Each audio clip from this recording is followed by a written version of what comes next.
Halloween makeup day 1. Okay, so right now I am putting on Ben Nye prosthetic adhesive. I'm gonna let it dry and get a little bit tacky. Now I'm placing Ben Nye nose and scar wax and molding it just to how I want it. It doesn't have to be perfect because, we are gonna be a zombie. Now I am using a spatula to lay the edges flat against my skin so it blends in better once we start to put on our foundation. You just keep blending it and pressing the sides, and if you have to go back and mold it the way you want it, you can go back and do that. It's not going to do anything to it. And we're going to do the same thing to the other side.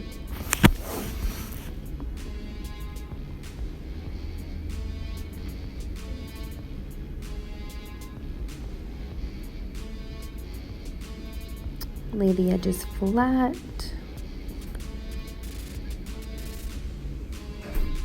And be gentle around your eyes. Your eyes are a very sensitive area and you don't want to get anything in them.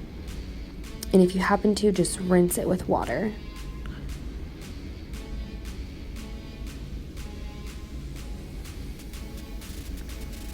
Oh, and another tip, make sure you put your hair back before you start, because I forgot to, and it hurt really bad getting out of my hair once I took this off.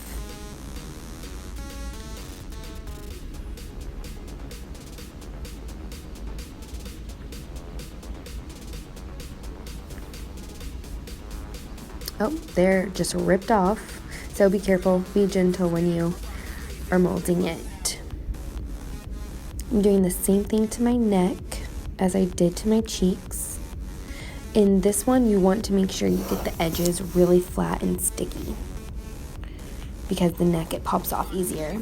So now I'm taking some liquid latex and putting it on my face and on the gash. The gash is on my face.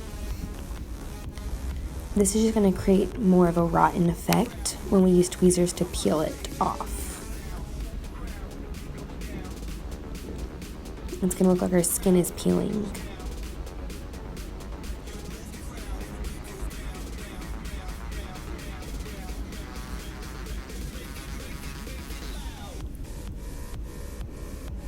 Oh, and if you see me randomly talking to somebody, my friend Laura is in the back, so I swear I'm not talking to myself. And do the same thing on the cheeks as we just did in our neck wound. Be careful around your eyes. Do not get this in your eyes.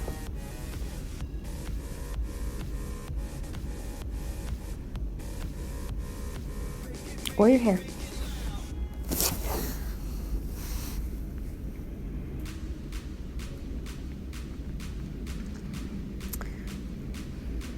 So it's a way easier to apply it to your entire face with a sponge. And I wasn't thinking, but in a second I realized that I'd rather do less work by using a sponge instead of a teeny tiny brush. Around the edges of the wounds, you do want to use a small brush though, so it's more precise. So we're just going to apply this liquid latex all over our face.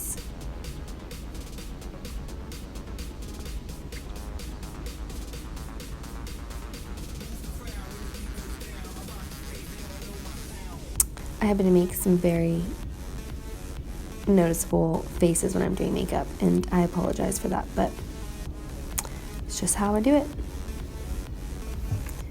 So now I'm going to take tweezers and peel. On that one, I did need some more liquid latex. If you find that it's hard to peel the latex off with the tweezers or to grab it, then you might need another layer. It should be peeling easier like this one right here. So just pull it whichever way you want it, give it some dimension, let it hang off your skin, whatever you want to do. And this is the fun part. I love doing this because it feels cool on your face. Unless you have a lot of facial hair, if you do, I would suggest being very gentle.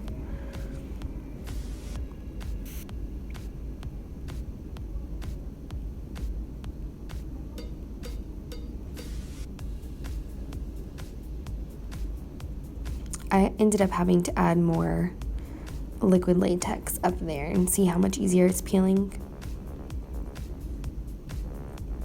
So I am taking the Makeup Designery Cream and Shadows palette, and I'm using shadow number 1, which is kind of a taupey grayish brown, and I put it all over my face. And then I'm taking the Mud HD Air brush foundation in the green, and it's very pigmented, so be careful if you are able to use this one. We're just using the sponge and we're dabbing, not rubbing. Make sure anytime we apply anything around, we don't want to rub, because we don't want to mess up everything we just did by rubbing it and crumbling it off.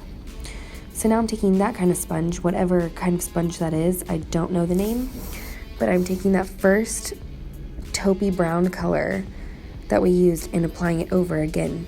And so it gives it more dimension. You don't want to just put 1 or 2 colors and not blend it well. Now I'm just taking a regular foundation brush to just soften the edges and blend them out more. And now I'm taking my tweezers and peeling the wound to make it more of a 3D flappy skin effect for my zombie. Don't have to be precise, make it how you want it. Now I'm just filling the inside with the color that we put all over our face, but it's not that necessary because we're going to be loading up with liquid latex on the inside and eventually some blood.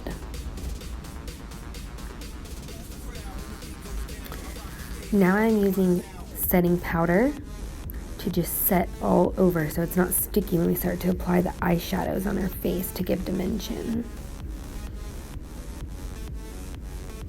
I'm doing the same thing to my cheeks as I did to my neck. And just be creative. Think about what look you're going for,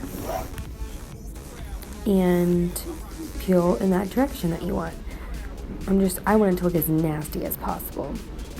So now I am taking just a brown eyeshadow to create a more sunken in look, like a zombie. I'm just creating more depth around all the areas that I want to deepen, which includes the top of my forehead, my eye sockets, my nose, and my cheekbones.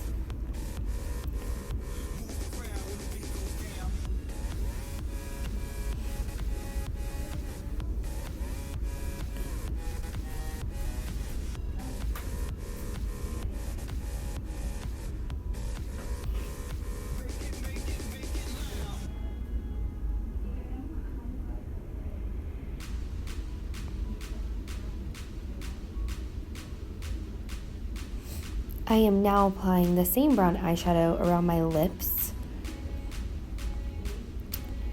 just to make them appear more sunken in and blend in with the rest of the shadowing that I'm doing.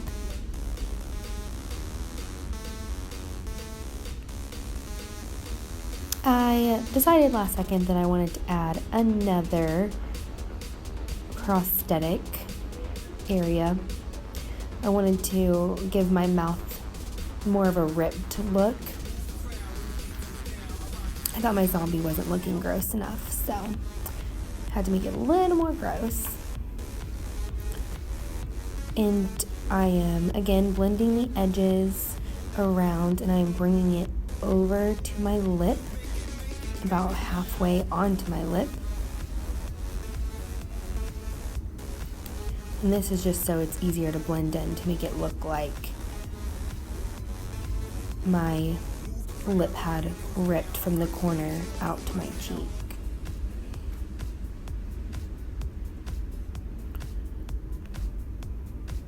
Now I am just slicing it and cutting to where I can peel it up.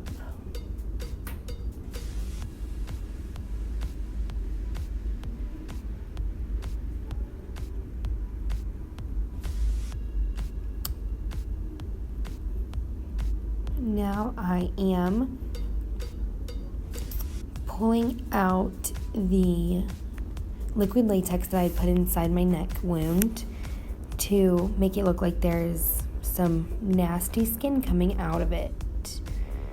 And once again, if you have any hair on your neck, be gentle because it is a sensitive area and it will hurt if you're pulling too hard.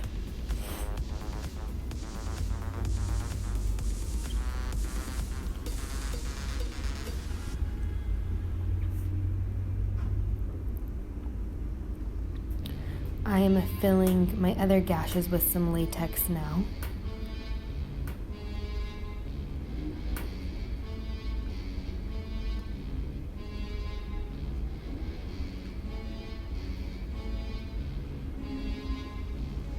While that's drying, I'm taking my black eyeshadow and putting it over the areas where we had put the previous brown.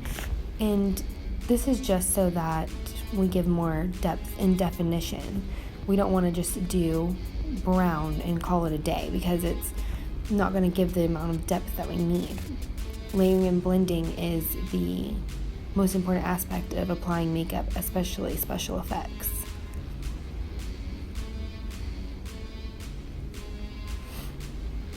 And I'm just taking a big fluffy blending brush to blend out some of the harsher lines. I'm now taking a light gray and applying it over that black just to soften it a little bit so it's more of a smoky. I'm shadowing my chin a little bit and on my cheek and a little bit on my collarbone. You probably want to make this a little more precise than I did. I just wanted to focus more on teaching y'all how to do the zombie look on my face. So now I just took a big fluffy brush and blended all over my face. I am now taking more of a reddish plum eyeshadow and I am putting it over that black, and this time I am applying this on my eyelids as well and up into my eyebrow. Now that my last minute prosthetic is dry, I'm matching it to the rest of the color of my face. I am going to apply more of the green in certain areas of my face to give more depth.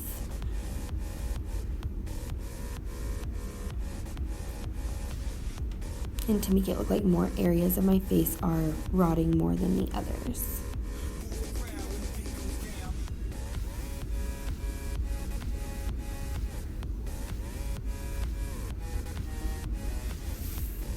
And just make sure you really blend it so that you don't have any harsh lines, because any harsh lines can make a prosthetic not look how you want it to.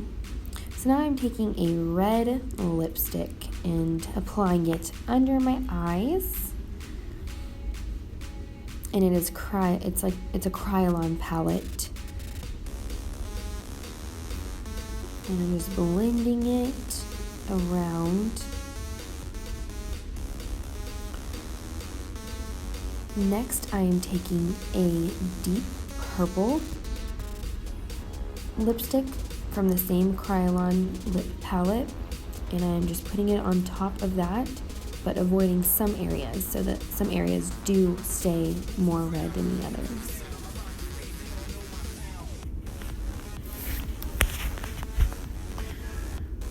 Now I am drawing some veins, and this is with a NYX lip pencil, and it is called Plum. And after you do that, you're going to apply NYX Red, or any red lip liner, on top of that. And then you're going to take a smaller brush and blend them upwards and spread them out sideways a little bit. This is to make them look more faded.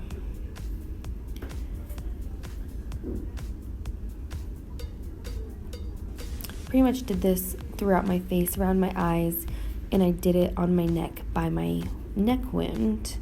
And then after that, I am getting that grayish color and blending it on top so it blends in a little bit better. The fun part, taking Fresh Scab by Ben Nye and applying it into the deeper parts of my wounds. Where the deep parts of the wounds are, you want to make sure that you make it darker, like it's just blood sitting in there.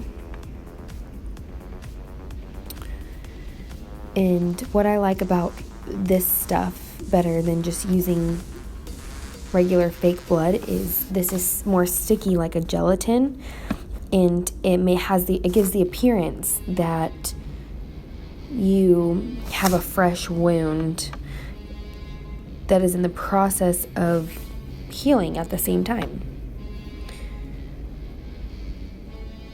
And I'm just taking it all over, making sure to make it darker in certain areas. And I personally wanted to make my zombie more gory and bloody, and you don't have to do that if you don't want to. You can do yours however you want. I just wanted a really gory zombie. Make sure you get the opposite sides of your wounds because you don't want it to look like you have blood on one side and then the other side didn't get any blood on it at all. So you want to make sure you cover all the important areas with your blood.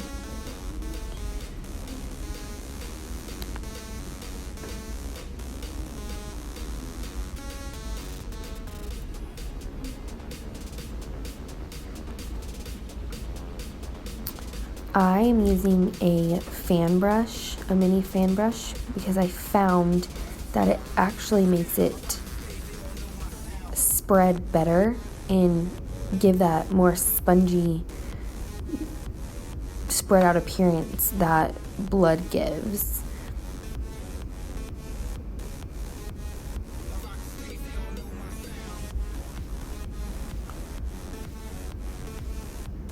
I am going all over my lips and around my mouth and on my nose, because like I said, I want this to be a gruesome zombie.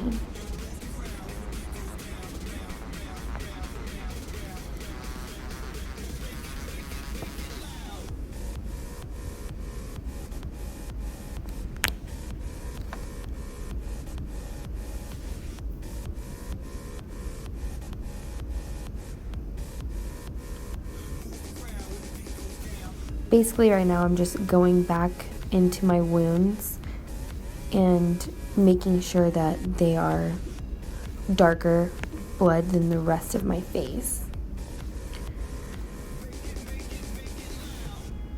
Right now I am giving my neck wound a little more texture, and you can see that mine isn't glued down enough or adhered enough on the opposite side. So just make sure that you let yours dry a little bit longer and make sure all the edges are put down. So the reason I made those holes into my neck wound is so that those deeper areas where the holes are darker blood, so it gives more definition.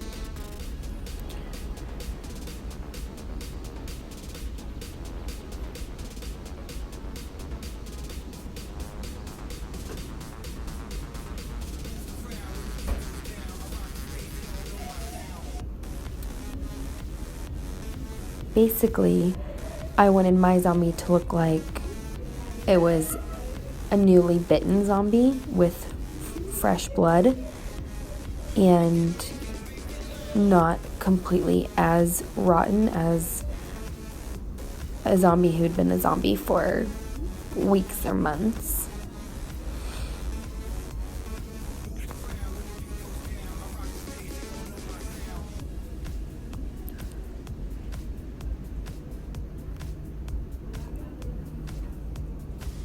I'm just brushing up my eyebrows now. You don't have to do this. I'm just doing it so they don't look as laid down and perfect. And for the hair, I am just taking a comb and teasing it. My hair is already a mess from being in a ponytail all day, so it worked out perfectly. So I'm just teasing up the ends so it looks more raggedy. And I am going to be putting blood in my hair and on part of my scalp. If you don't want to do that, that's fine, but it does wash out easy. It will feel really sticky, but it does wash out fairly easy, and it will not stain your hair. So right now I'm taking just fake liquid blood and applying it around the hairline.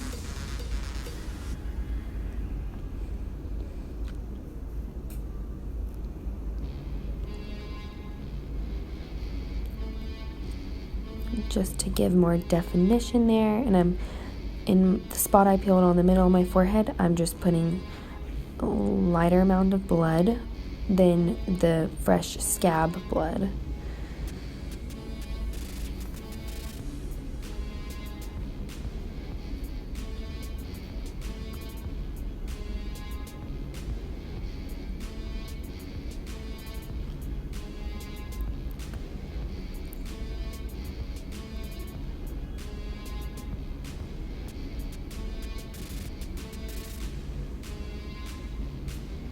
I am just going over some edges that I missed.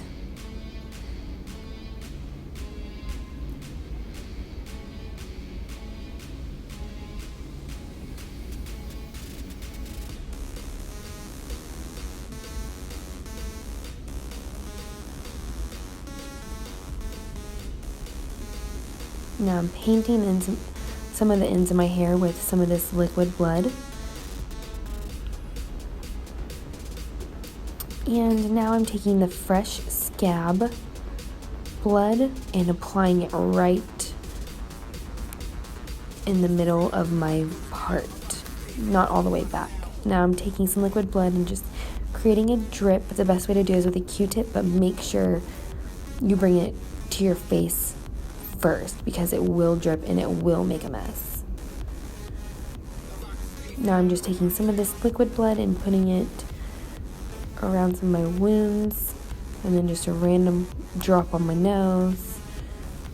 You can be creative with this, as creative as you want, and apply blood wherever you want, no blood, whatever you prefer.